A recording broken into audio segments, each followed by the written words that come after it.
E estamos online, pode começar, Arneg. Ok, obrigado, Vinícius. Boa noite a todos, sejam muito bem-vindos. Em mais uma sexta-feira para nós continuarmos conversando sobre a Divina Comédia. Aliás, eu gostaria de aproveitar para agradecer imensamente a todos aqueles que têm nos assistido, que continuam nos acompanhando desde o começo. É um grande prazer poder realizar algo e ver que temos resposta. Nós estamos sempre buscando oferecer um produto cultural, um produto intelectual, mas também um produto de prazer. Né? E uma das funções da universidade é divulgar, produzir e divulgar cultura.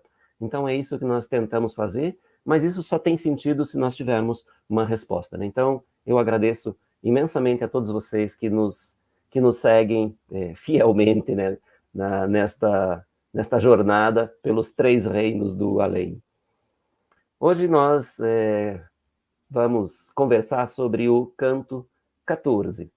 Né? Nós estamos ainda no segundo círculo do purgatório, que é aquele onde estão as almas dos invejosos, né? E nós temos aqui, para ilustrar o começo da nossa conversa, um desenho, né, uma gravação do Jacques Callot, que é um pintor, é um desenhista e um gravador francês do século XV, desculpem, do século XVI, XVII, né, nasceu no século XVI, morreu no século XVII, que está na Scottish National Gallery of Modern Art. Né, aqui nós temos então a Invidia, ou seja, a inveja, e o Jacques Callot tem uma série em que ele retratou todos os 7 pecados capitais. Né? Ele tem um desenho muito leve, muito bonito. Né? Então, aqui nós temos a inveja, que é um desenho, ao mesmo tempo, muito feio e muito bonito. Né? Quer dizer, como desenho, como realização artística, muito bonito. E esta é a interpretação dele sobre a inveja. Vejam que tem ali uma cadela, né? E sempre nas representações da inveja, ou quase sempre, nas representações da inveja, há um cachorro ou uma cadela. Né? Os bestiários medievais associavam o comportamento ávido por comida, normalmente do cachorro, e a disputa que os cachorros fazem por comida, por carne, osso, enfim, a inveja. Então, quase sempre na representação da inveja nós temos um cão, além da serpente, naturalmente, que indica o veneno, né, do discurso dos invejosos. Bem, então aqui estamos no segundo círculo. As almas, como vocês sabem, têm como castigo os olhos costurados com arame, o que provoca, além de muita dor, né, e do choro, a cegueira, eliminando, assim, o principal estímulo ao pecado da inveja, que é a visão. Bem, neste círculo, nós vamos encontrar, junto com Dante e Virgílio, 2 personagens da região da Emília-Romanha, no norte da Itália, que são Guido del Duca e Rinieri da Calboli. São os 2 personagens que Dante encontra. Estes 2 são nobres, ambos de família aristocrática, e que atuaram no governo de várias cidades da região da Emília-Romanha. Bem, Dante aproveita o discurso, aqui principalmente do primeiro, do Guido del Duca, para criticar a corrupção política, moral e ética dos nobres, dos aristocratas, de modo geral, mas muito especialmente daqueles nobres que participavam ou participaram de alguma instância de governo. Então, principalmente, estes são os que Dante critica. Mas, na verdade, ele critica, de modo geral, a degradação, a degeneração dos dos nobres, dos cidadãos de bem, em teoria, aqui, neste caso, da Toscana e da Emília-Romanha, porque Dante não se limita aqui a criticar a Emília-Romanha, ele vai criticar também a sua Toscana. Bem, ligado a esse tema da crítica, o outro tema que é igualmente importante neste canto é o lamento de Dante, por comparação à situação atual que ele critica, o lamento pela perda das antigas virtudes de cortesia, de honestidade, de dignidade, de liberalidade de um tempo passado da sua Toscana e da Emília-Romanha.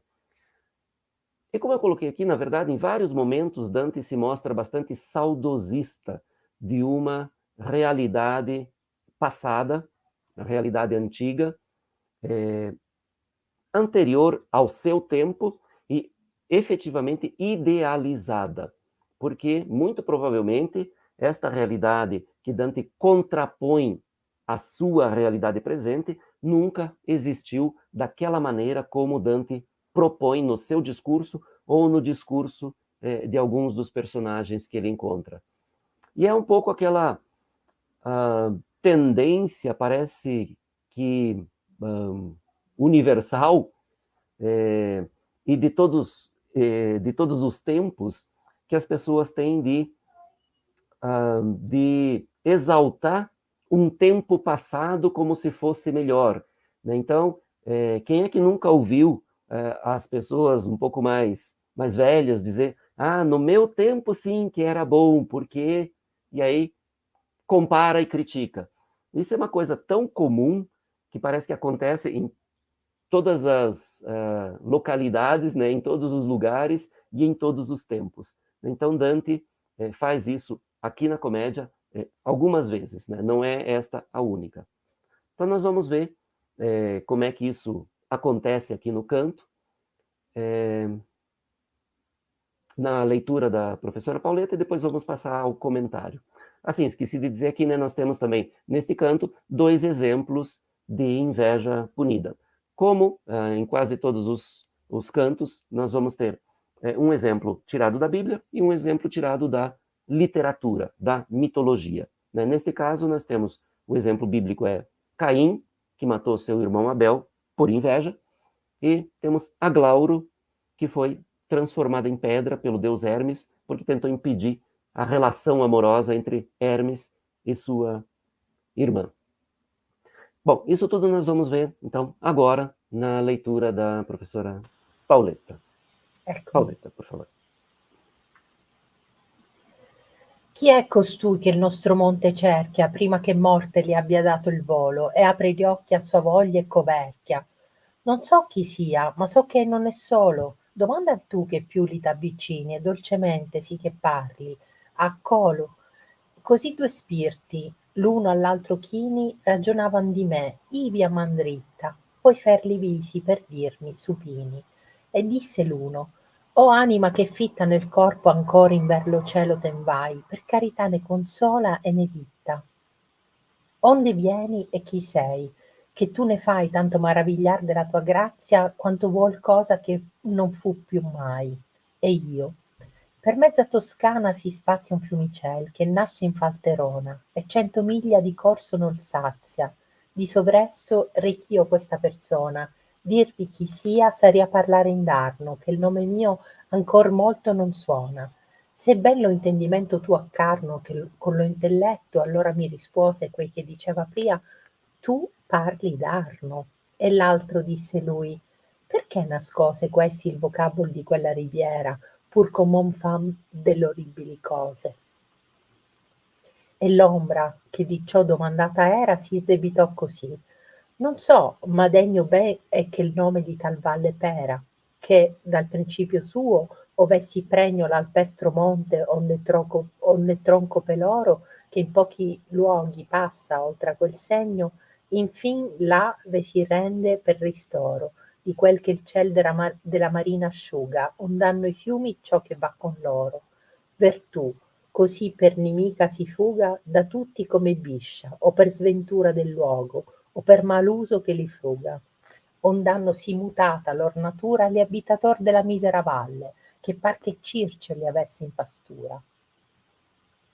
Tra brutti porci, più degni di galle che d'altro cibo fatto in uman uso, dirizza prima il suo povero calle. Botoli trova poi, venendo giù, ringhiosi, più che non chiede lor possa, e da lor disdegnosa torce il muso, vassi caggendo, e quant'ella più ingrossa, tanto più trova di can farsi lupi la maladetta e sventurata fossa. Discesa poi per più pelaghi cupi, trova le volpi sì piene di froda che non temono ingegno che le occupi. Né lascerò di dir perché altri moda, e buon sarà costui, s'ancor s'ammenta di ciò che vero spirito mi disnoda.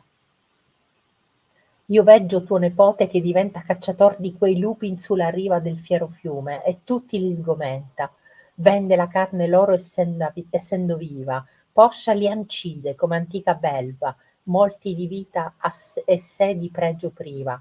Sanguinoso esce della trista selva, lasciala tal che di qui a 1000 anni nello stato primario non si rinselva.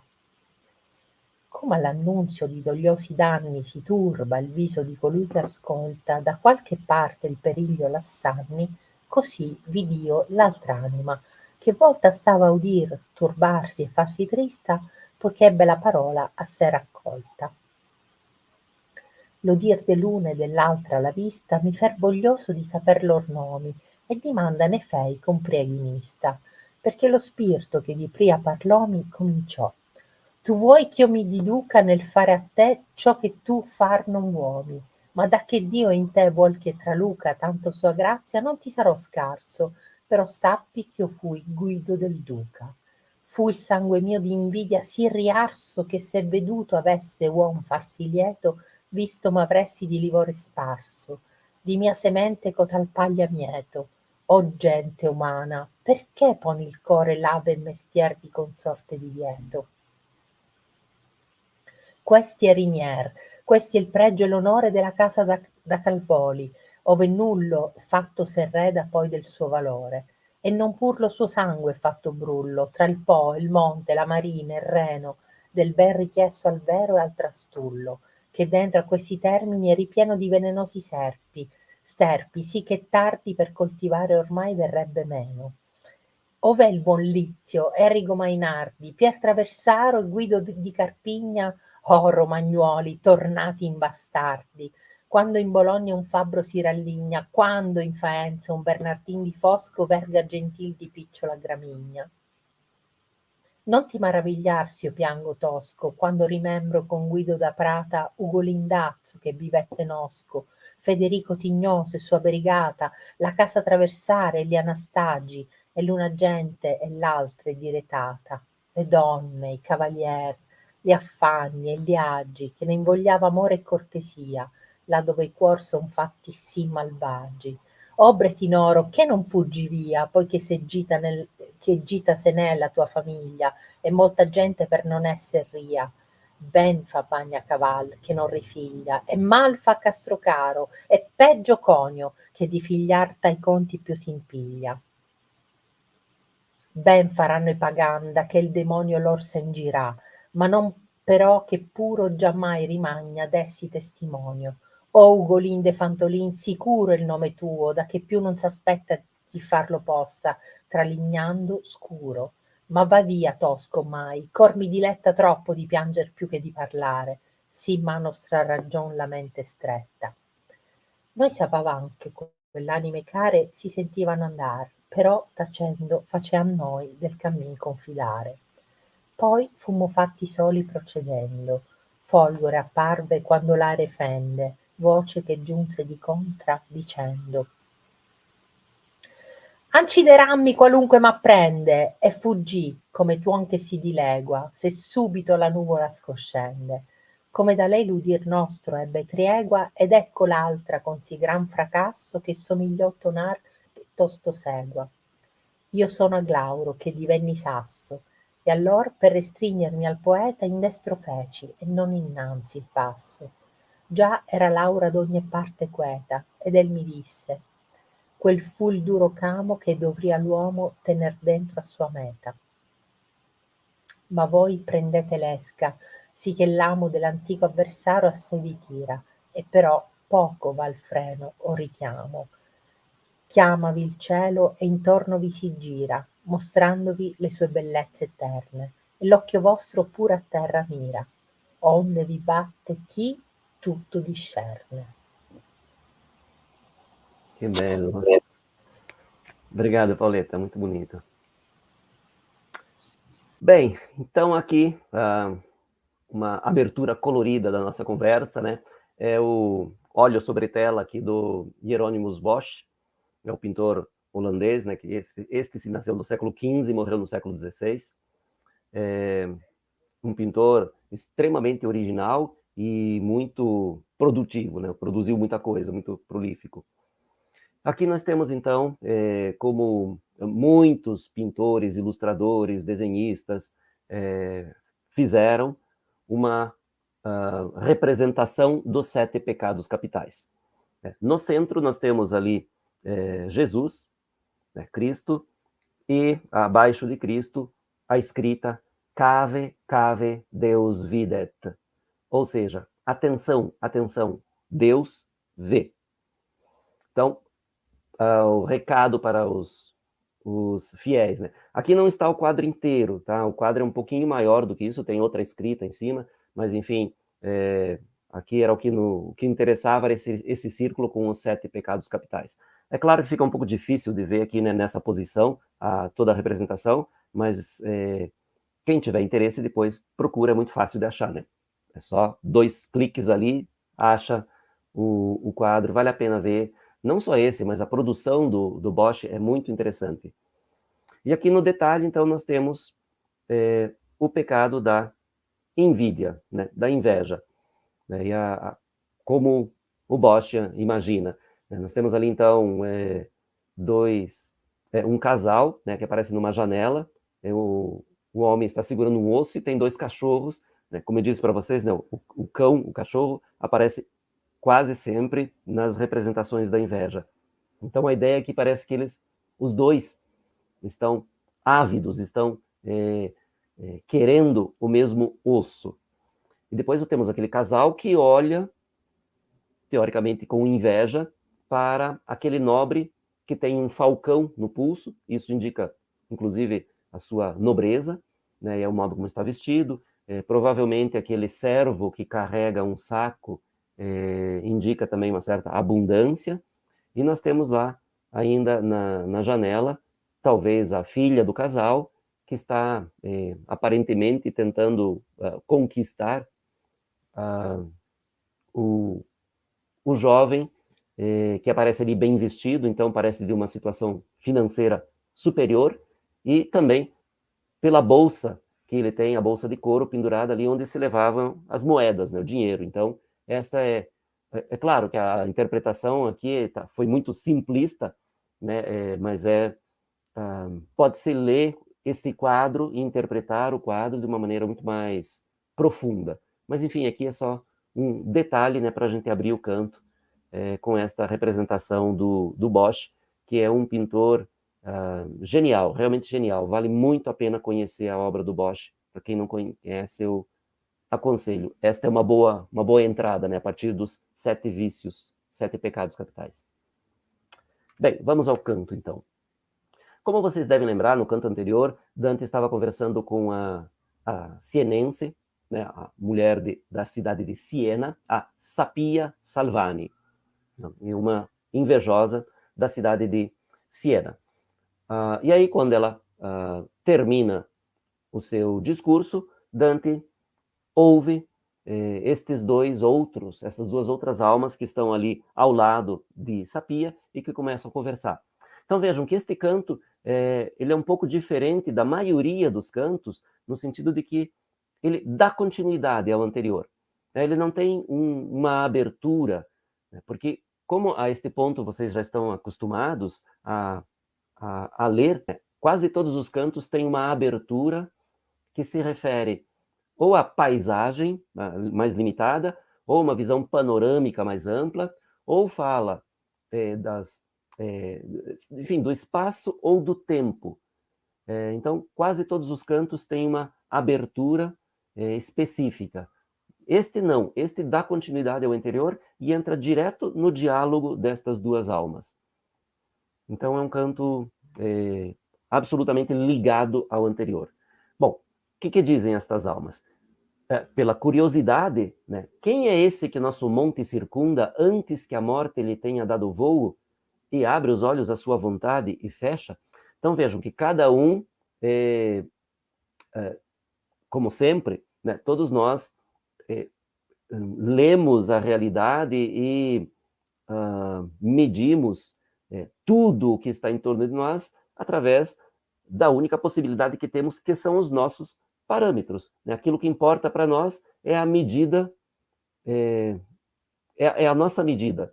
Então, estas almas têm como medida daquilo que importa, que está em torno deles, abrir ou fechar os olhos. Porque como elas têm os olhos costurados, e esse é um grande problema para elas, porque toda a sua vida foi baseada, a vida e o pecado, naturalmente, baseado no sentido da visão, então agora elas têm os olhos fechados. Então, é esse o detalhe, o elemento que esta alma usa como parâmetro de diferenciação de Dante em relação a todas as almas que estão aqui.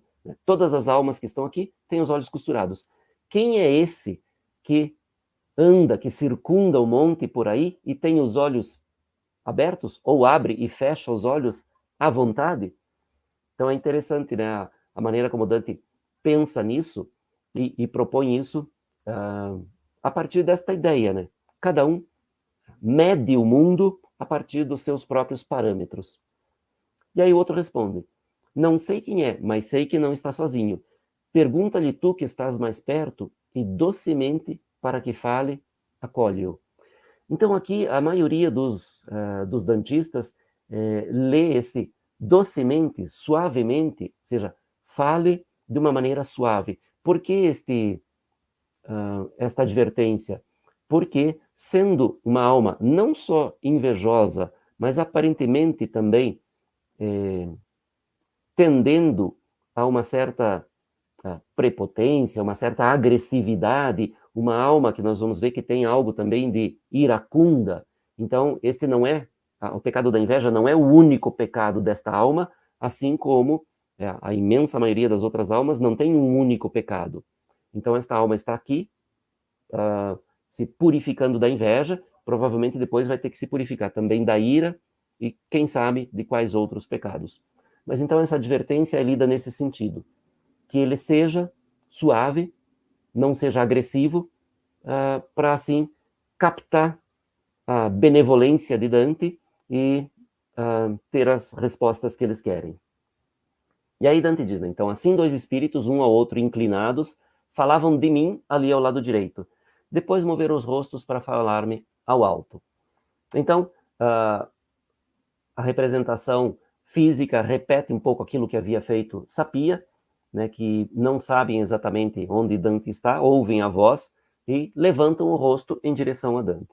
E nós temos ali a representação do Amos Natini, que também é um grande pintor, ilustrador, este do século XX, né, que ilustrou toda a Divina Comédia. Então nós temos aqui a representação dessas duas almas, o Rinieri da Calboli e o Guido del Duca. E provavelmente ali ao lado, Sapia. E disse um: ó alma que fixa no corpo ainda em direção ao céu vai, por caridade consola-nos e nos diz de onde vens e quem és, que tu nos fazes tão surpresos pela tua graça, que é coisa que nunca aconteceu. Bem, então o que a gente tem interessante, né? Alma que fixa no corpo ainda, alma fixa, porque a ideia que se tem, a ideia daquele momento de evolução da sociedade cristã, a ideia que se tinha principalmente é de que o corpo era uma prisão para a alma. Então a alma estava, desde o nascimento, aprisionada no corpo e tinha que fazer de tudo para se libertar em uma condição que lhe permitisse ir para o purgatório e depois para o paraíso.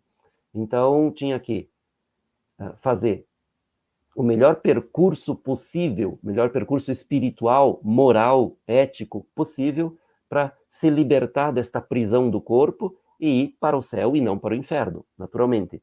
Mas a ideia aqui é essa, né? Que o corpo é uma prisão para a alma e a alma deve se libertar do corpo. Então, por isso ele diz aqui que a alma de Dante está ainda fixa no corpo. E aqui fixa como presa mesmo. E outra coisa interessante é que ele pede por caridade. Né? A outra alma havia dito a ele para falar suavemente, docemente com Dante, e ele então fala aqui, pede a Dante por caridade para satisfazer a curiosidade dos dois. E afirma, né, que eles estão absolutamente surpresos, porque isso é algo que nunca aconteceu antes, né? Um vivo passar por ali. E aí Dante vai mais ou menos responder a pergunta, né? Ele pergunta, de onde vens e quem és? Bom, Dante vai responder mais ou menos de onde vem. E não vai responder de maneira alguma quem ele é. Né? Por quê? Provavelmente aquilo que Dante já fez com Sapia. Ele tem um certo receio de dizer aos invejosos algo que vai provocar inveja. Então, ele vai diminuir o valor de tudo aquilo que ele diz. Primeiro, ele não conta o próprio nome. Depois ele diz que ele não é muito conhecido, não é importante, então não vale nem a pena dizer o nome dele. Depois ele vai falar do rio Arno, que ele chama de riacho, né? Um diminutivo, um riozinho. Então ele diminui o valor de tudo, talvez para não provocar inveja, não suscitar inveja nestas almas. Enfim, o que ele vai responder? E eu, por meia Toscana se espalha um riacho que nasce em Falterona e 100 milhas de curso não o sacia. Então vejam que aqui parece um pouco contraditório, né? Ele chama de riacho, mas diz que corre por mais de 100 milhas. Então não é exatamente um riacho, né? É um rio grande. Aqui é um pouco essa ideia, né, de que Dante, para não mentir, né? Obviamente Dante não vai mentir aqui, então, para não mentir, ele diz que o rio percorre mais de 100 milhas, mas é um riacho, né? Diminutivo. De perto dele trago eu esta pessoa. Dizer-vos quem sou seria falar em vão, que o nome meu ainda muito não ressoa. Bem, então aqui a gente tem algumas coisas interessantes, né? Primeiro que Dante diz que ele é da Toscana. Ele é da Toscana, porque ele diz que ele vem lá de perto daquele rio que nasce em Falterona. Então, o rio Arno, que nasce lá nas montanhas, né, em Falterona, desce, atravessa toda a Toscana e vai desaguar no mar. Então, ele diz que lá de perto desse rio, mas não diz a cidade. E aí diz que ele ainda não é muito famoso. Bom, aí a gente tem que considerar algumas coisas, né? Aqui nós estamos já, provavelmente, um pouco além de 1310. Dante já é bastante famoso. Mas em 1300, não era ainda muito famoso, mas já era bastante conhecido, sim, como poeta, como político. Então, né, Dante aqui está ou exercitando um pouco da sua humildade, ou tomando essa precaução de não dizer aos invejosos nada que cause inveja. Bom, mas isso vai causar um estranhamento muito grande, né, nessas almas. E uma delas vai manifestar esse estranhamento de uma maneira um pouco mais delicada e o outro de uma maneira mais direta. Então, o primeiro vai dizer, se bem o entendimento teu capto com o intelecto, então me respondeu aquele que falava antes, tu falas do Arno. E o outro disse a ele, por que escondeu este o vocábulo que nomeia aquele rio, como se faz sobre coisas horríveis? Então, este segundo é mais direto, né? Vai dizer, mas é óbvio que ele está falando do Arno, mas por que não diz o nome? Algo tão simples? Por que faz todo esse giro, né, esse circunlóquio para dizer aquele rio, para indicar o rio? Por que não fala logo Arno? Por que tanta reticência? Como se fosse algo horrível, como se fosse um palavrão. Bem, aí vamos ver a reação do outro, né? E a sombra que disso havia perguntado replicou assim, não sei, mas justo é que o nome de tal vale pereça.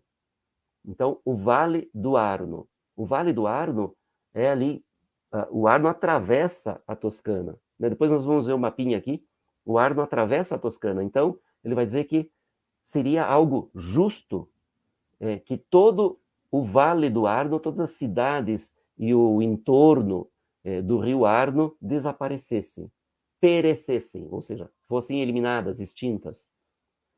O que é uma reação muito pesada, muito forte, especialmente para uma alma do purgatório que deveria estar muito focada, muito concentrada em praticar a caridade. Então, uma alma que deveria fazer o maior esforço para praticar a caridade, dizer que seria justo que todo o Vale do Arno desaparecesse, perecesse, é realmente algo muito pesado. Mas aí ele vai tentar justificar, né? Que do seu princípio, então o princípio do rio, né? Do seu princípio, onde é tão pleno o Monte Alpestre, do qual se separou o Peloro, que em poucos lugares passa além daquele sinal, até lá onde se rende para compensar aquilo que o céu da marina enxuga, e de onde tem os rios o que vai com eles. Bom, aqui vai continuar, né? Na verdade, isso aqui é uma frase composta enorme, né? Começa aqui no verso 29 e vai acabar lá no 40, mais ou menos, que vai acabar esta mesma frase, né? Não tem ponto final. Então, na minha tradução, eu mantive como no original, sem ponto final, né? Tem vírgula e vírgula, mas não tem ponto final. É um texto único, uma frase única, assim, composta. Bem, então o que ele vai dizer aqui? Que seria justo que o Vale do Arno todo perecesse. E fala, então, do princípio. O princípio é então, na montanha, aqui, né, nos montes Falterona, e ele diz, do qual, que o Monte Falterona, que é parte do Apenino, né, a cadeia das montanhas chamadas Apeninos, são uma espécie de espinha dorsal que atravessa a Itália de norte a sul, né? Então, os Apeninos formam essa espinha dorsal ali do continente, da Península Itálica. E então ele diz, o Monte Alpestre, do qual se separou Peloro. Os montes, chamados de Monte Peloritani, são a cadeia de montanhas ali que atravessa grande parte da Sicília. Então ele fala ali do Monte de Peloro, que na verdade é o Cabo Peloro, na cidade de Messina, que é a parte mais próxima ali, que é a ilha da Sicília, a parte mais próxima do continente, né, da Calábria. Ali tem o Cabo Peloro. E a 1 quilômetro, mais ou menos, dali começa efetivamente a cadeia montuosa dos montes Peloritani. Então, a ideia de Dante e da geografia do seu tempo era justamente que esta espinha dorsal que desce por toda a Itália, quando chega ali na Calábria, se separa e forma a ilha da Sicília. Então, por isso que ele diz da qual se separou Peloro. Então, até lá onde se rende para compensar aquilo que o céu da marinha enxuga. Então, o rio que desce das montanhas e que vai se tornando cada vez mais caudaloso, mais cheio de água, no final das contas se rende ao mar. Ele deságua no mar, dizendo, para compensar aquilo que o céu, e neste caso é o sol, enxuga do mar. Então, para compensar a evaporação da água do mar, o rio deságua novamente no mar. Então, fazendo esse ciclo completo. Né? Aqui Dante dá sua demonstração de conhecimento de ciência. Né? E é, de uma certa maneira, um elogio à sabedoria da natureza. A água evapora do mar, depois se transforma em nuvens, se transforma em chuva, essa chuva alimenta os rios trazem água de novo para o mar. Depois a água evapora e o ciclo continua. Então é esse ciclo sábio da natureza. Bem, vamos recuperar aqui então um pouco, para dar continuidade. Então ele diz, no seu princípio, desde o seu princípio, o princípio do rio, até lá onde ele se rende, até lá onde ele deságua no mar, A virtude, assim como inimiga, é evitada por todos como cobra. Então, desde o princípio do Arno, lá na nascente, lá nas montanhas, nos Apeninos, desde o princípio até a foz do rio, onde ele deságua no mar, a virtude é evitada como se fosse uma inimiga, ou como se fosse uma cobra venenosa, ou por desventura do lugar, ou por mau uso que os impele. Bem, então aqui Dante declara o fato, né? A virtude é evitada. O mal está instalado em toda a Toscana. A única dúvida dele, aparentemente, aqui é: por quê? Por uma desventura do lugar, ou seja, uma maldição, o lugar é amaldiçoado e todos ali, então, tendem a ser maus? Ou é o mau uso do povo, e este mau uso não é o uso da água, o uso do rio, é o mau costume. Então, porque o lugar é amaldiçoado ou as pessoas são naturalmente más? Essa é a dúvida de Dante. E aí ele diz: pelo que tem tão mudada a sua natureza os habitantes do mísero vale, que parece que Circe os criou nos pastos. Então vejam, aqui Dante já começa a introduzir aquele discurso, um discurso moral, ético, mas ligado à política, é um discurso moral ligado à política, em que ele vai criticar novamente a política da Toscana, a moral dos toscanos em geral, ou seja, a degradação, a degeneração, a corrupção geral, né, a degradação moral, enfim, da população da Toscana. E aqui Dante generaliza. Naturalmente que haverá exceções, mas ele generaliza como a população da região da Toscana. Bem, nós temos aqui naquele mapinha que eu coloquei ali em cima,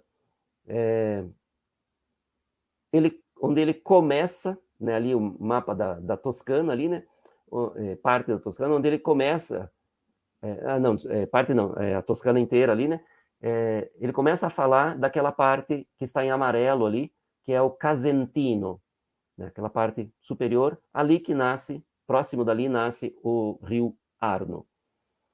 Então, o que ele vai dizer? Entre brutos porcos, mais dignos de bolotas que de outra comida feita para humano uso, endereça antes o seu pobre caminho. Então, os habitantes daquela região, que era uma região menos desenvolvida, digamos, na época de Dante, considerada mais primitiva, em que os habitantes eram menos educados, menos refinados, Dante os chama de brutos porcos. Então, não é, digamos assim, não é nenhum elogio, né? E Dante pega pesado. Então, entre brutos porcos, que não seriam nem dignos de comer comida feita para os humanos, mas de comer as bolotas, as frutas que caem das árvores, né? E castanhas, enfim, coisas encontradas pelo chão. Então, Dante pega pesado com esses habitantes do Casentino, né, que ele vai dizer que são os brutos porcos, né, aquela região ali no nordeste da Toscana. Então, brutos porcos. Cães selvagens encontra depois, vindo abaixo, rosnantes mais do que permite seu poder, e deles, desdenhoso, torce o focinho. Bem, cães selvagens. Os habitantes, justamente da cidade de Arezzo. Né? E aqui daí nós temos no mapa, então, ali o rio Arno, desde a sua nascente lá nas montanhas, nos Apeninos, né? O rio nasce lá, desce até perto de Arezzo, né? Vocês podem ver ali, exatamente abaixo daquela curva, ao lado direito, ali um pouquinho abaixo, a cidade de Arezzo, porque o rio não chega até dentro da cidade. Né? Então, Dante diz ali que o rio, né, o sujeito da frase aqui é o rio, né, Arno. Cães selvagens encontra depois, vindo abaixo, rosnantes mais do que permite seu poder, e deles, desdenhoso, torce o focinho. Então, veja que ele dá a figura ao rio Arno como se também fosse um animal. né? Então, o rio Arno chega ali perto de Arezzo, e aí torce o focinho e muda de direção. Volta lá em direção a Florença, né? Aqui no mapa a gente vê o rio desce e depois sobe. Naturalmente, pela geografia do lugar, a gente sabe que ele está sempre descendo a montanha, né? Então ele vai lá de Falterona, passa perto de Arezzo, depois vai em direção a Florença, depois continua, vai chegar vai passar ali por Pisa e depois vai desaguar no mar. Então a gente tem aqui vai caindo, e quanto mais engrossa, mais vê que os cães se fazem lobos, a maldita e desventurada fossa. Então veja, o sujeito da frase aqui ainda é o rio, né? Mas aqui ele não chama mais de rio, é a maldita e desventurada fossa. Então, estes cães selvagens, ele diz, os cães se fazem lobos, se tornam lobos, porque ele compara a ferocidade e a potência da cidade de Arezzo e da cidade de Florença, que é a sua cidade, naturalmente, né? Então ele diz, Arezzo é como se fossem os pequenos cães selvagens, que ele diz lá, rosnantes mais do que permite seu poder. Então é bem aquela ideia do cão que late, mas não morde, ou que rosna, mas não morde. A cidade de Arezzo se faz de grande, de importante, rosna muito, mas o seu poder não permite que ela faça algo efetivamente. Então, o que Dante está dizendo aqui é que eles são muito... fazem muita propaganda da sua própria potência, mas na hora de demonstrá-la, eles não têm força. Já Florença tem muita força. Então, Florença não é como os pequenos cães selvagens. Os florentinos são lobos. Esses têm força e são muito agressivos. Então, esses cães aqui, cães em Arezzo, lobos em Florença. E o rio aqui se torna uma desventurada fossa, maldita e desventurada fossa. Descendo depois por mais pélagos escuros, então vejo, de maldita e desventurada fossa, agora se tornou pélagos escuros, né? Profundidade escura. Encontra as raposas tão cheias de fraude que não temem engenho que as capture. Bem, aqui então nós temos completado o quadro, essa moral zoomorfizada, ou essa zoologia moralizada, talvez esta seja a melhor expressão, uma zoologia moralizada que Dante imprime para descrever, imprime a sua terra natal, a Toscana, para descrever, sempre a partir das qualidades definidas para esses animais nos comuns bestiários da época, né? Então ele vai falar, primeiro ali dos porcos, né? Brutos porcos, falando da falta de educação, da maneira primitiva de vida, e da falta de inteligência, enfim, talvez até da falta de higiene do povo lá do Casentino. Depois, aqui fala dos habitantes da cidade de Arezzo, né, os aretinos.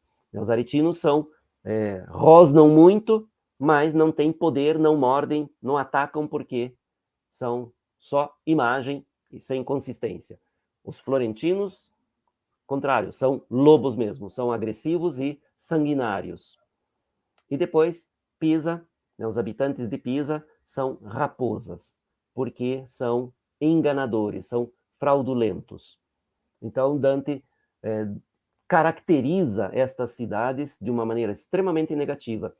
E o interessante disso é que nós podemos ver nesta sequência as mesmas categorias de pecado que ele define no inferno. Se vocês lembrarem, o inferno, né, os pecados são divididos lá no inferno, de acordo com a ética de Aristóteles, em 3 categorias: a incontinência, a violência e a fraude.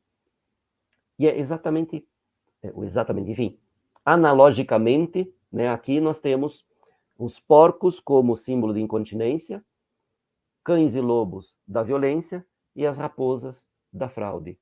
Então, é uma geografia moralizada zoologicamente, né, que Dante nos apresenta aqui, que é algo assim, uma concepção muito bacana, muito inteligente e muito interessante. Bem, aí ele muda um pouquinho de discurso e ele diz que ele não vai deixar de falar para não magoar outros. Ele vai falar de qualquer maneira, né? Ele diz, não deixarei de falar para que outros me ouçam. E bom será para este Dante, né? Se ainda se recordará disto que ver o Espírito me revela. Então ele diz que, na verdade, isso que ele está dizendo, ele sabe porque ele tem a visão de um verdadeiro Espírito. Então isso é verdade, isto é real. E é bom que Dante lembre disso, porque pode ser útil a ele. Então aqui, claro, esta referência do que pode ser útil a Dante é saber dessas características das cidades e dos habitantes das cidades, naturalmente, porque Dante vai ter vários entreveros com Dante como guelfo branco, depois mandado para o exílio pelos guelfos negros, vai perambular um pouco pela Toscana, depois pela Emília-Romanha, pelo Vêneto, pela Lombardia. Então, Dante serão úteis a Dante estas informações que o Guido del Duca está dando a ele. E aí o Guido del Duca fala com a outra alma que estava ali junto com ele, que é o Ranieri da Calboli. Eu vejo teu sobrinho que se torna caçador daqueles lobos sobre a ribeira do mau rio e todos aterroriza. Vende a carne deles ainda viva, depois os mata como antiga fera. Muitos de vida e assim mesmo de dignidade priva. Bem, esta outra alma que está aqui junto com o Guido del Duca é o Ranieri da Calboli. E o sobrinho dele, o Fulcieri da Calboli, vai ser o Podestà de Florença no ano de 1303. O Podestà é aquele governante estrangeiro, ou seja, que não é daquela cidade, né? É um governante estrangeiro que é chamado para administrar a justiça nas cidades autônomas daquele tempo, porque como essas cidades eram normalmente divididas entre facções, ou guelfos e gibelinos, depois da derrocada dos gibelinos entre guelfos brancos e guelfos negros, havia sempre essa disputa de facções, né, os proto-partidos políticos nas cidades. Então, a um certo ponto, começou-se a chamar um podestá, um governador estrangeiro que teoricamente seria imparcial, porque não faz parte de nenhuma das facções daquela cidade. Então, imaginou-se que este governante seria imparcial. Era o podestá. Então, sempre vinha de fora e tinha ali o cargo por 6 meses ou por 1 ano, depende da cidade, né? As regras variavam um pouco. Mas a ideia era essa, né? Alguém que é chamado de fora da cidade para assumir a administração pública, né? Administração, gestão, especialmente da justiça. Mas também do exército, das forças da ordem, enfim, um pouco de tudo, né? Então, o Guido del Duca vai falar aqui para o Ranieri que seu sobrinho vai se tornar caçador daqueles lobos. Justamente, o sobrinho do Ranieri, o Fulcieri, vai ser podestá de Florença e vai caçar os lobos, os florentinos, que são os guelfos brancos, né, os gibelinos, ex-gibelinos, né, guelfos brancos, vai caçá-los. E por que ele diz, vende a carne deles ainda viva e depois os mata? Bem, isto faz parte da história de Florença, e são os cronistas, né, os historiadores da época que contam que este Fulcieri da Calboli foi um podestá extremamente cruel e mandou matar muita gente. E, como era bastante comum naquela época, quando assumiu o poder na cidade, mandou prender muitos líderes dos guelfos brancos e pediu resgate. Depois que o resgate foi pago, em vez de libertar os presos, mandou matar de qualquer maneira. Então, a isso que Dante está se referindo aqui, dizendo, vende a carne deles ainda viva, pede resgate, depois os mata como antiga fera.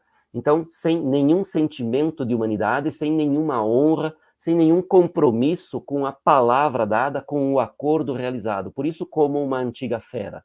Porque cobrou resgate, recebeu o resgate e matou os prisioneiros, não os entregou. Então, Dante diz ali, né? Na verdade, que o discurso é ainda do Guido del Duca, né? Privou muitos de vida e privou a si mesmo de dignidade. Porque é claro que alguém que faz isso perde absolutamente todo o respeito, toda a dignidade. Né? Mas o Fulcieri da Calboli, realmente conhecido pela sua crueldade. Sanguinoso sai da triste selva, deixa-a de tal modo que daqui a 1000 anos no estado original não retorna. Então vejam, a impressão que esta alma tem é que depois de 1 ano de governo, o Fulcieri da Calboli vai deixar Florença, mas vai deixá-la num estado de tanta calamidade que nem mesmo em 1000 anos Florença voltará a ser o que era. Claro, uma imagem aqui hiperbólica, exagerada, né? 1000 anos, mas para dar um pouco a ideia do sentimento dele, da impressão dele a respeito do comportamento, da crueldade, da indignidade deste político. Como ao anúncio de graves danos se turva o rosto daquele que escuta, de qualquer parte seja o perigo que o ameaça, assim eu vi a outra alma, que voltada estava a ouvir, turvar-se e se tornar triste, depois que aquelas palavras colheu. Bem, naturalmente a alma que estava ouvindo, ao ouvir isso sobre o seu próprio sobrinho, naturalmente se sente, digamos, envergonhado, embaraçado, um pouco humilhado também por fazer parte da família de alguém tão cruel. Enfim, esta alma se turvou e se tornou triste.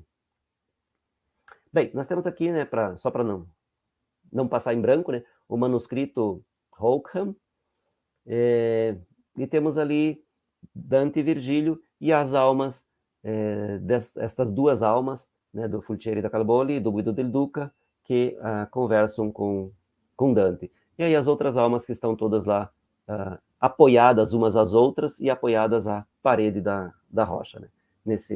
Nessa miniatura bastante simples, né, do ponto de vista artístico, bastante simples, mas muito bonita, pensando principalmente que é do século XV.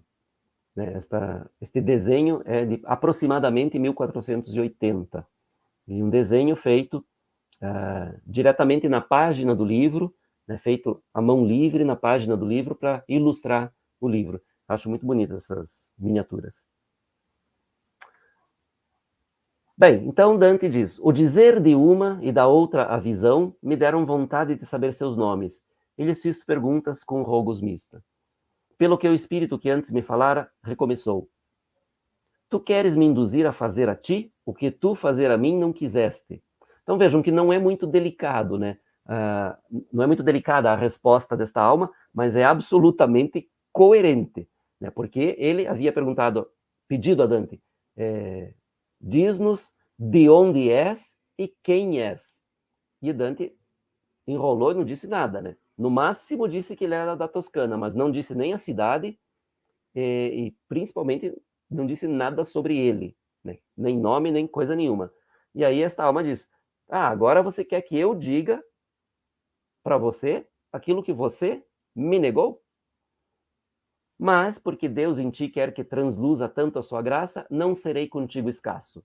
Por isso saiba que eu fui Guido del Duca. Bem, então, esta alma coloca as coisas muito em pratos limpos, né? Muito claramente. Você, quando eu perguntei quem você era, você não disse. E agora você pergunta quem eu sou. Mas tá, tudo bem. Você não disse, fica por isso mesmo. Mas eu, como estou tão impressionado pela situação, pelo fato de que Deus permitiu a um vivo fazer esse percurso, então eu vou responder. Saiba que eu fui Guido del Duca. Bom, aqui a gente tem a visão de Salvador Dalí, né, dos invejosos, né, especialmente aqui Guido del Duca. Então ele vai começar, ele disse o nome, né? Sou Guido del Duca. Foi o sangue meu de inveja tão fervente que se visto tivesse alguém ficar feliz, visto me terias de lividez coberto. Então ele diz que toda vez que ele via alguém feliz, isso fazia tão mal para ele que ele empalidecia. E aqui é bem, Dante segue bastante as definições de São Tomás de Aquino na sua Suma Teológica, quando São Tomás comenta sobre os 7 pecados. Né? Ele tenta definir, descrever o que são esses pecados, em que consiste exatamente o pecado. E o da inveja, ele diz que a inveja é a tristeza pelo bem dos outros. Ou, se quisermos interpretar, a tristeza pela felicidade dos outros. Então, ver o outro feliz causa tristeza. Isso é inveja. Então, querer ter aquilo que o outro quer é uma decorrência desta tristeza por ver o outro feliz. O outro é feliz porque tem algo. Então, eu quero aquele algo para ser também feliz. Ou o outro é feliz porque é algo. Então, eu quero ser também. Esta é a ideia. E ver o outro feliz porque é ou tem algo que eu não sou ou não tenho, me deixa triste. Isto é a inveja, né, na definição clássica de São Tomás, que Dante adota. E aí ele diz, de minha semente tal palha colho. Então, quer dizer, eu semeei isso, semeei esta planta, e agora eu colho palha, não fruto. Não frutas ou frutos, né? Mas eu colho a palha. Por quê? Porque semear a inveja é uma péssima semeadura. Né? Então não vai colher frutos disso, vai colher a palha. É como se fosse, semeou o milho, vai colher só a palha. Então é essa analogia que Dante faz aqui, né? E aí, um pensamento, numa reflexão ali. Ó gente humana, por que pões o coração lá onde se quer exclusão de consorte? Bem, é um pouquinho complicada a expressão, né? Por que pões o coração, ou seja, por que desejas lá onde se quer exclusão de consorte? Bom, se vocês não entenderam, Dante também não entendeu. Né? Nós vamos ver no próximo canto, eu vou falar um pouquinho disso aqui, né? Mas no próximo canto, Dante vai perguntar para Virgílio o que ele quis dizer com exclusão de consorte. Dante não entende neste momento, mas aqui ele não pergunta, né? Vai perguntar só depois, no outro canto, no canto 15, ele vai perguntar para Virgílio sobre isso. Tá, mas o que quer dizer isso? Ó gente humana, por que pões o coração lá onde se quer exclusão de consorte? Bem, consorte aqui, no sentido de aquele que compartilha. Aquele que compartilha. Então, quando se divide algo, se compartilha um bem, quanto mais consortes, mais compartilhadores houver, menor a parte de cada um, não é? É essa a ideia, então. Quanto mais pessoas para compartilhar uma coisa, menor a parte de cada um. Então, quem quer o todo, quer que os consortes sejam excluídos. Se não houver consortes, ou seja, compartilhadores, então eu fico com tudo. Então, é esta a ideia, né? E que o Guido del Duca está dizendo aqui, né? Por que, gente humana, por que pões o coração lá onde se quer exclusão de consorte? Ou seja, por que vocês insistem em desejar aquilo que é passageiro, aquilo que é material, aquilo que não dura, né? Todos deveriam desejar os bens espirituais, não os bens materiais, mas vocês insistem em querer e acumular bens materiais. Bom, então essa é uma reflexão que esta alma, uma reflexão crítica que esta alma faz, e depois ele apresenta a outra alma, né? Ele diz: este é Rinier, esta é a glória e a honra da casa de Calboli, onde nenhum depois se tornou herdeiro de seu valor. Bom, este Rinier Calboli é um nobre da família dos Paulucci, senhores da cidadezinha de Calboli, na Emília-Romanha. Ele foi podestá em várias cidades da região. Então, ele foi chamado para governar várias cidades da região, entre as quais duas das grandes, né, da Emília-Romanha, que são Ravenna e Parma. Como figura histórica, nenhum destes dois é muito importante. Então, eu nem não sei muitas informações sobre eles, porque, na verdade, eu não busquei muitas informações. Nenhum deles é muito importante saber o percurso de cada um, o que cada um fez especificamente, o que sofreu, etc. Porque agora Dante vai fazer aquilo que ele adora fazer, que é uma lista. Dante adora listas. Então, vai fazer aqui uma lista de nobres da região da Emília-Romanha, e que são simplesmente exemplos que ele quer dar. Assim, esses dois também, essas duas almas, eles não são personagens assim grandemente importantes na história, mas são bons exemplos daquilo que Dante quer demonstrar aqui. Bom, aqui ainda é então o Guido de Lucca falando do Rinier. E não só seu sangue se tornou vazio entre o pó e o monte e a marina e o Reno, mais ou menos as fronteiras, né, aqui os confins, as fronteiras da região da Emília-Romanha. Então, não só seu sangue se tornou vazio entre o pó, o rio Pó, e o monte, e a marina, e o Reno, do bem exigido a verdade e a felicidade. Então, seu sangue, sua família, se tornou vazia dos valores, do bem exigido a verdade e a felicidade, ou seja, das virtudes. Que dentro destas fronteiras está cheio de venenosos ramos, de modo que tarde, mesmo cultivado, desapareceriam. Bem, então ele diz, a família de Rinieri não é a única tão corrupta, tão degradada. Toda a Emília-Romanha está cheia de famílias que se degeneraram, que perderam as qualidades, que perderam as virtudes de seus antigos habitantes, de seus antigos nobres. E agora ele vai começar a falar, então, fazer esta lista de nobres, de famílias nobres, que tanto Guelfas quanto Ghibelinas, que tinham grandes virtudes, que eram exemplos a serem seguidos, e que se não tivessem se degenerado, teriam mantido ainda a Emília-Romanha numa situação mais honrosa, mais digna, muito melhor. Bem, esses personagens aqui, como eu disse antes, né, não importa muito cada um deles. Importa, sim,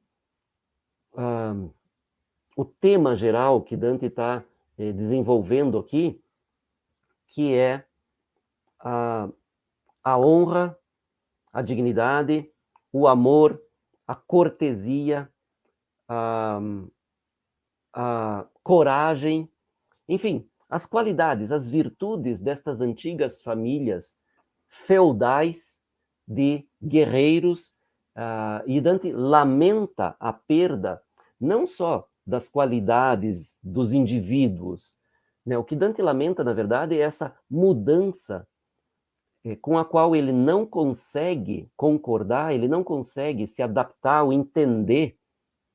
E Dante, nisso, é uma mente puramente medieval, Dante não consegue se adaptar a estas mudanças que estão acontecendo em toda a Península Itálica, que é a passagem deste mundo feudal ao mundo das comunas italianas, destas cidades autônomas que têm um regime, digamos assim, proto-democrático, em que os governos são feitos por inúmeros conselheiros, né, aos vários conselhos em que as pessoas são eleitas. Então, não há mais hereditariedade no poder. E isso que normalmente se vê como um avanço, como um progresso, Dante vê como um regresso. Embora ele mesmo, Dante, tenha feito parte dessa política, tenha sido um representante da sua classe, de pequena nobreza, ele tenha feito parte dessa política, tenha sido conselheiro, ele foi, inclusive, um dos priores, que era o cargo máximo de governo de Florença, ele foi um dos priores, mas mesmo assim ele critica a decadência desse sistema que ele vê como corrupto, de modo geral. E ele louva o sistema e as qualidades dos antigos nobres, do sistema feudal, porque agora o sistema é muito dominado pela burguesia, por aqueles que estão, pelos comerciantes, por aqueles que têm dinheiro e que se elevam aos cargos públicos pelo poder do dinheiro e não, como Dante via nos antigos, pela dignidade pessoal. Então, é isso que eu disse que, no começo, né, que Dante idealiza muito essas qualidades da vida antiga, fazendo parecer que tudo era uma maravilha, que todos eram honestos e dignos e etc. E, obviamente, não era assim, né? Mas, enfim, Dante, com todo o seu discurso, toda a sua retórica, toda a sua capacidade expressiva, faz parecer que era assim. É isto, na verdade, que Dante está lamentando nesta lista de antigos nobres. Então ele vai dizer ali, onde está o bom Lício e Arrigo Mainardi, Pier Travessaro e Guido de Carpinha? Ó romagnolos, tornados bastardos. Não são estes que ele citou aqui, os bastardos, né? Os bastardos são os atuais, né? Que ele está falando daqueles que estão vivos lá ainda, não destes aqui. Sim, eu coloquei na nota aqui, né? Esqueci de falar. Dante vai fazer algumas listas destas ao longo do Purgatório ainda, depois no Paraíso, mas especialmente mais uma, que é o seu antepassado, Cacciaguida, que vai dizer alguns dos versos mais conhecidos e talvez dos mais bonitos da comédia, em que ele vai prever definitivamente o exílio de Dante. Este mesmo, Cacciaguida, vai fazer também algo parecido com o que está fazendo aqui o Guido del Duca, que é falar da nobreza antiga. Lá especificamente ele vai falar de Florença, né? Da Florença antiga com os seus nobres, mas humildes cidadãos, sempre honestos, as mulheres puras, castas e do lar, e, enfim, aquela coisa toda. Ele vai elogiar uma Florença também idealizada nestes mesmos termos, né? Fazendo uma lista de pessoas nobres antigos. E aí, bom, ele continua aqui. Então ele vai falar destes nobres, basicamente, aqui, o Guido del Duca da Emília-Romanha, então ele vai falar basicamente destes nobres das várias cidades da Emília-Romanha. Então ele vai falar de Ravenna, aqui, Bolonha, de Faenza, de Forlì, de Rimini, de Módena, enfim, das cidades, e depois de algumas cidades menores aqui, que estão entre estas grandes, né? Ele vai falar de todas essas cidades, lamentando a degeneração geral. Então, quando em Bolonha um Fabro renascerá? Quando em Faenza surgirá um Bernardin de Fosco, ramo gentil de pequena planta? ramo gentil de pequena planta, porque não era de família nobre, né, mas subiu na vida. Não te surpreenda se eu choro, Toscano, quando relembro com Guido da Prata, o Gulindazzo que viveu conosco, Federico Tinhoso e a sua brigada, a Casa Traversara e os Anastadi, e uma e a outra são deserdadas. Deserdadas, aqui ele está se referindo à Casa Traversara, a família dos Traversari e os Anastadi, que já não têm herdeiros. Então ele diz, uma e a outra são deserdadas, no sentido de que não há mais filhos homens para poder manter a linhagem. Há filhas mulheres, mas naturalmente estas não vão manter a linhagem porque a linhagem é mantida sempre pelo homem. Né? É o homem que gera o filho. A mulher é só, na visão, não é a minha opinião, tá? Pelo amor de Deus. Na visão da época, o filho era sempre do homem, porque o homem era a parte ativa que gerava o filho. A mulher era só a portadora. Né? Então, esta é a ideia. Né? Estas duas famílias estão sem herdeiros, porque não há mais filhos homens para continuar a dinastia.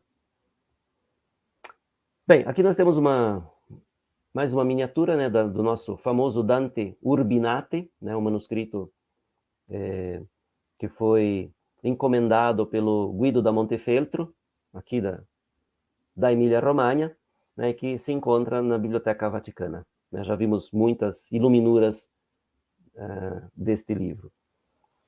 Bom, aqui ele continua então a lista. Só que aqui dos nomes das famílias, ele passa a uma outra ideia, né? Ele diz, eu lembro e choro, ele diz isso para Dante, né? Aqui nos versos anteriores, né? Não te surpreenda se eu choro, Toscano, quando relembro as damas e os cavaleiros, os afãs e os prazeres que nos inspiravam amor e cortesia, lá onde os corações se fizeram tão malvados. Bem, estes versos, que são versos antológicos da comédia, são realmente versos muito bonitos, pelo que eles dizem, né, mas pelo que fica implicado, né, pelo que fica implícito, né, nestes versos, que ele está lamentando, e aqui é Dante que está lamentando através do discurso do Guido del Duca, aqueles valores perdidos, né, os valores nobres, os valores de amor e cortesia. Estas duas palavras são especialmente importantes porque são palavras que definem toda a ideologia daquilo que se chamou a literatura cortês, literatura de corte. São os romances de cavalaria, os poemas de cavalaria, ou seja, os romances e poemas que contavam as histórias do rei Arthur e os cavaleiros de Távola Redonda, de Carlos Magno e os 12 pares de França, os cavaleiros errantes que saíam pelo mundo em busca de aventuras, mas também para proteger os pobres e ofendidos, para salvar as donzelas que saíam em busca do Santo Graal. Então, todos estes romances e poemas de aventuras destes cavaleiros tinham, de uma maneira diferente nos dois ciclos, arturiano e carolíngio, nos dois ciclos, mas ambos baseados nesta ideia de amor e cortesia. O que quer dizer essa cortesia? Quer dizer a nobreza de título, mas também a nobreza de ânimo, nobreza de espírito, a honestidade, a dignidade, a coragem e a força no combate, na guerra. Então, isso é a cortesia, mas também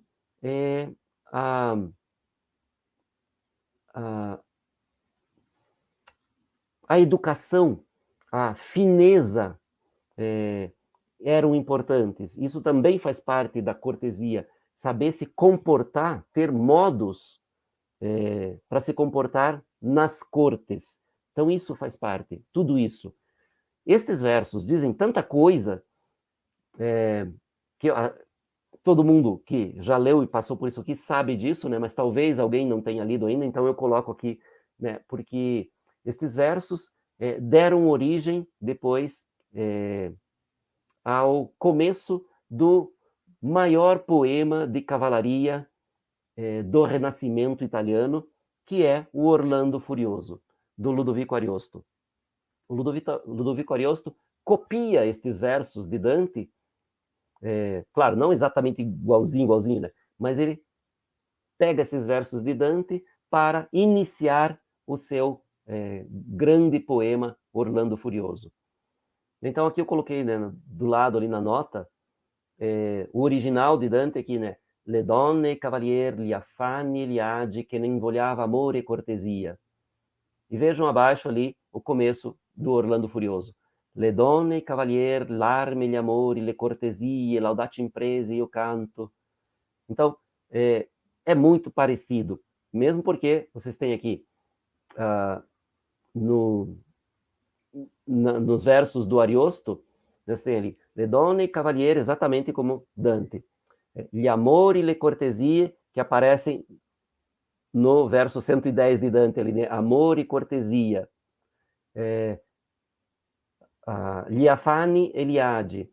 Então você tem ali lealdade imprese, gli affanni, lealdade imprese, ou seja, os afãs, os esforços nas grandes empresas, nas batalhas, nas guerras, e liade, os prazeres e o descanso e as atividades, a vida refinada na corte, né? Isso são os adi do original ali, né? Então é exatamente isso que o Ariosto depois vai pegar destes versos de Dante e transformar de uma maneira genial também, porque o Orlando Furioso é um poema absolutamente maravilhoso, né? Quem não conhece, tem que conhecer, né? É muito, muito bonito. E o Ariosto, né, o autor, tem uma ironia, né? Tem um senso de humor absolutamente genial, finíssimo. Então, vale muito a pena conhecer o Ariosto, que é aqui da região da Emília-Romanha também, da cidade de Ferrara. Bem, então, estes versos, não vou ficar falando só desses versos, porque senão a gente podia fazer, né, 1 hora falando só destes versos e da derivação que renderam estes versos daqui de Dante para Ariosto e depois, na sequência, de Ariosto para outros. Mas é muito bonito o poema de Ariosto. É muito fluido, assim, muito musical. Realmente muito bonito. Bem, continuando aqui, então, para não nos perdermos em Ariosto, existe uma tradução, só para concluir, Ariosto, existe uma tradução muito, muito bem feita do Orlando Furioso, não está completa ainda, é uma tradução feita por um professor da USP, professor de literatura italiana, é o Pedro Garcés Ghirardi, tem, se eu não me engano, 28 cantos, a segunda edição, porque ele fez uma primeira edição com 8 cantos completos e alguns excertos dos outros cantos principais. Depois, uma segunda edição, se eu não me engano, são 28 cantos completos. E ele continua traduzindo, né? Então deve sair a edição completa, mas por enquanto a última edição publicada é com 28 cantos. Uma tradução maravilhosa também. Muito, muito, muito bem feita a tradução do Pedro Ghirardi. Foi meu professor, meu querido professor. Um abraço para o Pedro. Bom, continuando aqui então, depois da propaganda do livro, que vale a pena ler. Ó Bertinoro, que não desapareces, pois que acabada está tua família e muita gente por não ser malvada. Bem faz banha-cavalo que não procria, e mal faz Castro Caro, e pior cônio que de procriar tais condes mais se empenha. Bem, então aqui, passando dos nomes de família que Guido Del Duca disse antes, aqui ele fala das cidades, porque aqui Bertinoro é uma cidade, não é uma família. Então ele diz, Bertinoro, por que não desapareces? Ele fala para a cidade, por que não desapareces, já que a tua família, que é a antiga família nobre dos Mainardi, já está praticamente extinta. Então ele diz, é como se ele dissesse, não faz mais sentido para esta cidade existir, visto que a sua família mais nobre, mais importante, mais digna, desapareceu. Então, por que? Pergunta para a cidade, né, nessa pergunta retórica. Por que você, cidade de Bertinoro, também não desaparece? E daí ele fala de mais duas cidades ali, né? Bem faz, Bagnacaval, esta é a maneira que Dante abrevia, né? O nome da cidade inteira é Bagnacavallo. Então, Bagnacavallo faz bem que não procria, ou seja, as famílias que dominavam estas cidades, a família que dominava Bagnacavallo, que não procria, faz muito bem. E fazem mal as famílias que dominavam Castrocaro e depois Cônio, que continuam procriando. Fazem muito mal. Por quê? Porque toda a descendência, da maneira como Guido Del Duca vê aqui, e isso é o discurso e a visão de Dante também, essas famílias todas estão se degenerando. Nenhuma se mantém nobre, cortês, gentil, pura, como antigamente. Esta é a visão de Dante. Todas estão se corrompendo. E é justamente aqui que a gente pode ver esta visão de mundo de Dante, que não se conforma com as grandes mudanças que estão acontecendo na sua época. As mudanças em que a burguesia está cada vez mais forte, porque tem o dinheiro, e a nobreza, a aristocracia, cada vez mais fraca, porque tem os títulos, mas não tem mais dinheiro. E Dante vê na ascensão da burguesia, com os seus valores muito pragmáticos, né? Os comerciantes querem saber quanto custa a mercadoria, por quanto podem comprar e por quanto podem vender. E daí, quando eu digo mercadoria, isso inclui mercadoria cultural, intelectual, e inclui mercadoria humana, né? Porque esses comerciantes da burguesia queriam saber quanto valia a filha de um nobre para poder casar, para poder ascender socialmente. E por quanto eles podiam negociar a própria filha para ter algum lucro. É claro que isso que eu estou dizendo pode parecer exagerado, né? Não é assim, vendiam e compravam as pessoas. Claro que não é assim, não é isso que eu estou dizendo. Mas eles tinham muito em vista esses casamentos entre ricos, plebeus que enriqueceram e nobres falidos. Havia muitos casamentos desse tipo, para poder associar ainda título e riqueza. E Dante não aceita essa realidade. Para Dante isso é uma degeneração total, não existe dignidade nisso. Então Dante não consegue se adaptar a este mundo em transformação. Isso é muito claro nos escritos de Dante. Nós vemos a sua visão de mundo é bastante conservadora.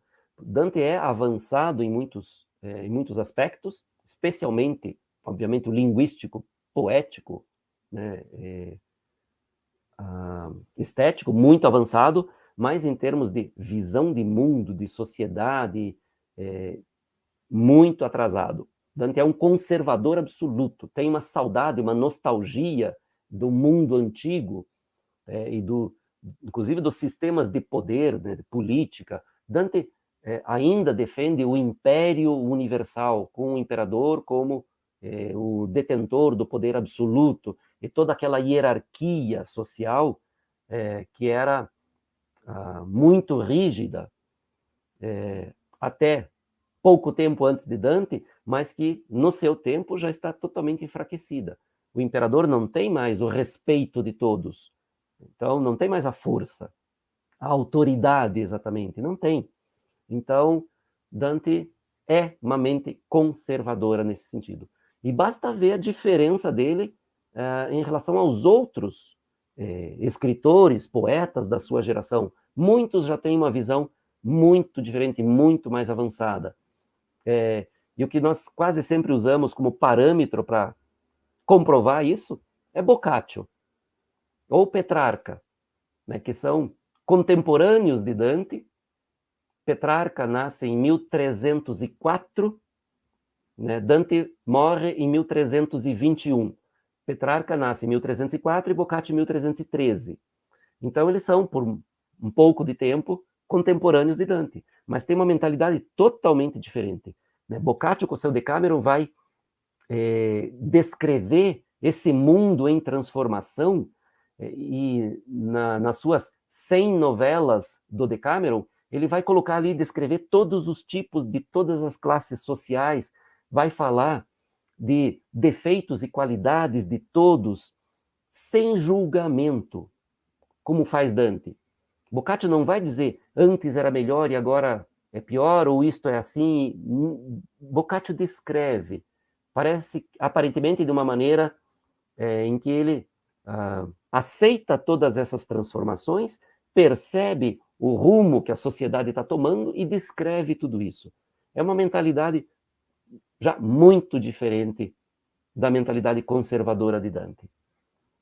Bem, tudo isso para dizer que o que Dante está fazendo aqui é esse elogio a um modo de vida idealizado anterior ao à sua época e ao seu modo de vida.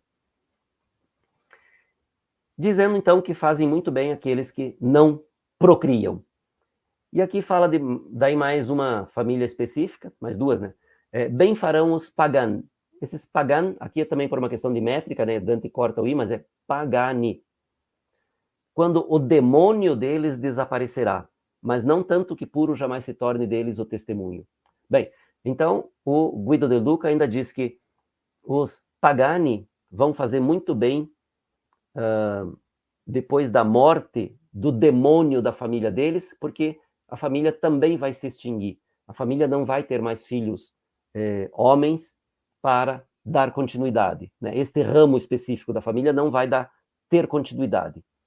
Quem é o demônio deles? O demônio é o Magnardo Pagani, que Dante já colocou lá no inferno, né?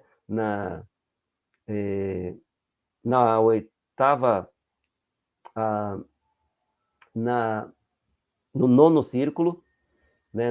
Nos conselheiros de fraude. Então, o Magnardo Pagani está lá junto com o Guido da Montefeltro. Essa família, Dante diz, né? Depois que o demônio Magnardo Pagani, que era um político também extremamente cruel, foi podestar em várias cidades também, tanto da Emília-Romanha quanto da Toscana, e adorava mandar matar os seus inimigos. Então, era chamado de demônio mesmo, tanto que não é à toa, né? Aqui não é erro de tradução, né? Dante o chama de demônio e o coloca lá no inferno. E aí ele diz, a família dele vai melhorar depois que ele morrer, morre em 1302, a família vai melhorar, mas não tanto que possa voltar a ter alguma fama, porque o nome do demônio Magnardo Pagani não vai se extinguir tão cedo. Depois fala de mais um ali, da família Fantolini. Né? Ó Ugolin de Fantolin, seguro é o nome teu, já que não mais se espera quem o possa fazer desalinhando escuro. Então não há mais quem possa tornar escuro, enegrecer o nome da família Fantolini, justamente porque também este Ugo de Fantolini teve 2 filhos homens e os 2 morreram antes dele, antes de 1300. Portanto, ele não vai, a descendência acabou ali. Né? As mulheres não contam para manter a linhagem. Né? Então, bom, aí depois de todo esse discurso, essa lista de antigos nobres, em ambos os sentidos, nobres de título e nobres de espírito, O Guido del Duca se emociona tanto, mesmo porque ele citou alguns que são amigos dele ali. Ele vai dizer, mas vai embora, Toscano, que hora me deleita mais chorar do que falar, de tanto que nossa conversa a mente me oprimiu. Então ele ficou tão abalado de lembrar daqueles, alguns que ele conhecia e outros que não conhecia pessoalmente, mas cuja fama conhecia, ou conhecia a família, que eram tão bons no seu tempo, ou antes do seu tempo, e agora estão tão degenerados. A emoção, a comoção dele é tão grande que agora ele não consegue mais continuar falando. Então ele diz, agora ele vai chorar por eles, para demonstrar a sua caridade. Então esta alma de invejoso aparentemente já está num estágio um pouquinho mais avançado em que a prática da virtude contrária à inveja, que é a caridade, faz com que ele se comova a ponto de chorar por estes que ele acabou de citar. Bom, e aí encerra a conversa e Dante e Virgílio prosseguem. E aí Dante diz, nós sabíamos que aquelas almas caras nos ouviam ir, por isso, calando, fazíamos no caminho confiar. Então, não conversam mais, vão em silêncio, mas eles sabem, Dante e Virgílio sabem que as almas ouvem que eles estão caminhando e que eles estão indo na direção certa.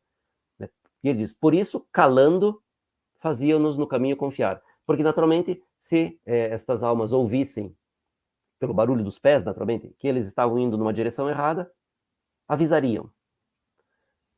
E depois que eles deixam as almas para trás, ele diz, depois fomos sozinhos procedendo. Relâmpago apareceu quando o ar fende uma voz que veio ao nosso encontro, dizendo, me matará quem quer que me prenda. E fugiu como trovão que se dissipa se súbito a nuvem atravessa. Bem, então aqui, se vocês lembram, lá no começo do canto anterior, Dante e Virgílio se assustam com vozes que passam sobre a cabeça deles, né? Sobre eles, enfim, vozes que passam, que Dante diz que são como espíritos invisíveis que passam gritando exemplos de caridade. E Virgílio havia previsto lá que antes de deixar esse círculo, eles ouviriam ainda os exemplos contrários. Então, primeiro o exemplo da virtude, lá na entrada do círculo, e agora aqui na saída, exemplos do pecado punido. Então, primeiro da virtude e depois do pecado punido. E aqui o primeiro exemplo do pecado de inveja punido é tirado da Bíblia, né, como eu já disse, o exemplo de Caim, logo depois que mata Abel. Deus tem lá no Gênesis, né, capítulo 4, Deus tem uma conversinha com Caim lá, né, pergunta de Abel, e aí diz, o sangue de Abel clama por justiça, algo assim, que Deus diz a Caim, né? E aí Caim mesmo diz, eu sei, entendi, me matará quem quer que me prenda. E é claro, as traduções variam muito, né? Mas aqui, então, aqui é a tradução do verso de Dante, não exatamente do texto bíblico. Dante reproduz, né, com as suas palavras. E aí, então, Caim diz isso, né? Me matará quem quer que me prenda. E aí Deus diz, não, eu vou fazer um sinal em você para que ninguém te mate. Então, Deus não permite. Mas esta, de qualquer maneira, é a frase de Caim, do invejoso que matou o irmão, né, por inveja, justamente. E aí essa voz, então, vai para longe, e aí Dante diz, como dela nosso ouvido teve trégua. Então, o ouvido não ouve mais, né? Aquilo, não há mais a guerra entre o grito e o ouvido. Quando nosso ouvido teve trégua, eis outra com tão grande barulho que pareceu um trovão que outro segue. Então, parecendo dois trovões, né, um após o outro. A voz gritando, eu sou Aglauro, que me tornei rocha. E então, para chegar meu poeta, à direita movi, e não adiante eu passo. Dante se assusta com a potência desta voz, que parece um trovão duplo. Né? E ele diz, então, em vez de dar um passo para frente, dei um passo para o lado para chegar mais perto do Virgílio. Bem, o que ele fala de Aglauro aqui? Nós temos aqui nesse vaso grego, do 4º século a.C., uma representação do deus Hermes, ou Mercúrio, né, na mitologia grega ou latina, né, eles têm nomes diferentes, mas são os equivalentes, né? Hermes, Mercúrio. E a sua amada Herse. Bem, qual é o mito ao qual Dante está fazendo referência aqui? Bem, Hermes se apaixona por Herse, que era filha do rei de Atenas. Então, Hermes se apaixona por Herse e começa a frequentá-la, a frequentar a sua casa mesmo, seu palácio, né? O palácio, Hermes entrava e ia até o quarto de Herse. E a Glauro, que era a irmã de Herse, tinha um ciúme danado, uma inveja danada da irmã, a ponto que tentou impedir a relação entre Hermes e a Glauro. E aí, Hermes, enfurecido, a transformou em pedra. Então, aqui a gente tem, nesse vaso grego, a representação só de Hermes e Herse, né? E a Glauro é a irmã invejosa de Herse, que tentou dissuadir Mercúrio, ou Hermes, né, de ir encontrar sua irmã. Bom, a fonte de Dante é as metamorfoses, ou são as metamorfoses de Ovídio, mas esse mito é um mito grego, né, que tem origem lá no século VIII a.C. Bem, e aqui então, este segundo exemplo, e depois silêncio. Já era o ar de toda parte quieto, e ele me disse, aquele foi o duro freio que deveria manter o homem em seus limites. Então, estes exemplos, né, primeiro de Caim e agora de Aglauro, são o freio à inveja, exemplos que deveriam servir para todos refrearem a inveja. Mas vós mordeis a isca, e assim o anzol do antigo adversário a si vos puxa, e por isso pouco vale freio ou conselho. Então aqui o discurso moral de Virgílio, né, este final moralizante do discurso de Virgílio, que diz, esses exemplos deveriam bastar para que os humanos se contivessem, refreassem a inveja. Mas vocês, todos humanos ingênuos, como peixes, mordem a isca sem perceber o anzol, e assim o antigo adversário, ou seja, Satanás, né, o adversário, o diabo, pesca os humanos que são atraídos pelos bens mundanos, pelas coisas materiais, sem perceber o anzol, sem perceber que desejando e se dedicando a obter os bens materiais, estão deixando de lado os bens espirituais, ou seja, estão sendo pescados pelo diabo. Chama-vos o céu, então dá os avisos, né? O céu dá os avisos. Chama-vos o céu e em torno vos gira, mostrando-vos as suas belezas eternas, e o vosso olho só a terra mira, pelo que vos bate quem tudo discerne. Então, Deus mostra todas as belezas do céu, do paraíso, da vida eterna, mas vocês só olham para a terra, só para as coisas materiais, temporárias, corruptíveis, né? Os bens que não são o bem verdadeiro. Então, por isso, Deus, no final, os condena, vos bate aqui, quer dizer, os condena, né? Aquele que tudo discerne, Deus. E para encerrar, então, nós temos aqui um dos desenhos, né, do Federico Zuccari para ilustrar este canto. O original está um pouco desbotado, assim, um pouco apagadinho, mas aqui nós temos, né, além dos versos que o Zuccari sempre coloca junto com o desenho, nós temos Dante e Virgílio olhando ali na representação, aqui do lado esquerdo, Caim que mata Abel. E do lado direito, nós temos uma representação que o Zuccari tira mais da lenda lá de Virgílio do que do texto de Dante aqui, que nós temos ali, se vocês puderem distinguir, tem o deus Hermes, que está em pé ali. Na soleira da porta está sentada Aglauro, e aí do outro lado da parede aparece a Herse, que dorme. E aí, lá na lenda, ou no mito, nas Metamorfoses do Ovídio, este é o momento em que Aglauro tenta convencer Mercúrio a não entrar no quarto, a não encontrar mais sua irmã Herse.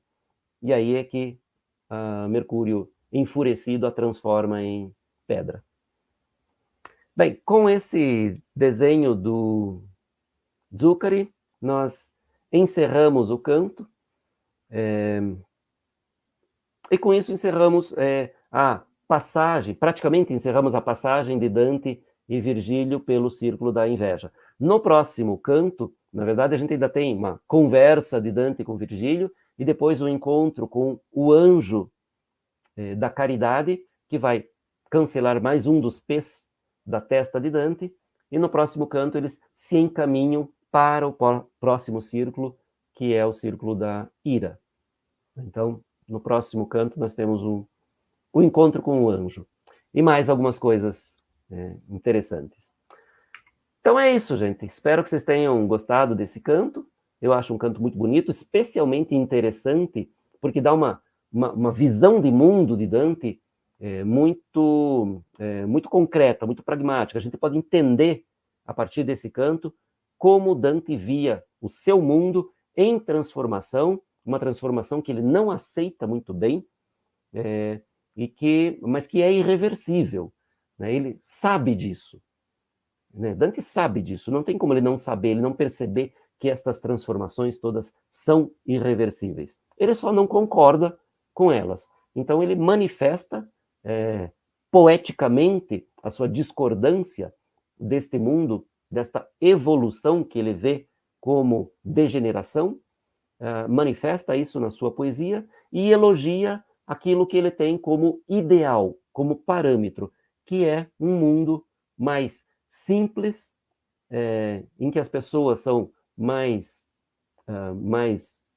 espontâneas, mais genuínas, mais honestas, mais diretas, mais naturais, e mais verdadeiras, enfim, e que toda a sociedade é muito mais, como dizer, muito mais bem ordenada, muito mais bem organizada, em grande parte graças a uma hierarquia muito rígida, que Dante vê como algo extremamente positivo. Essa hierarquia, essa rigidez, como algo positivo, por quê? Porque mantém a ordem.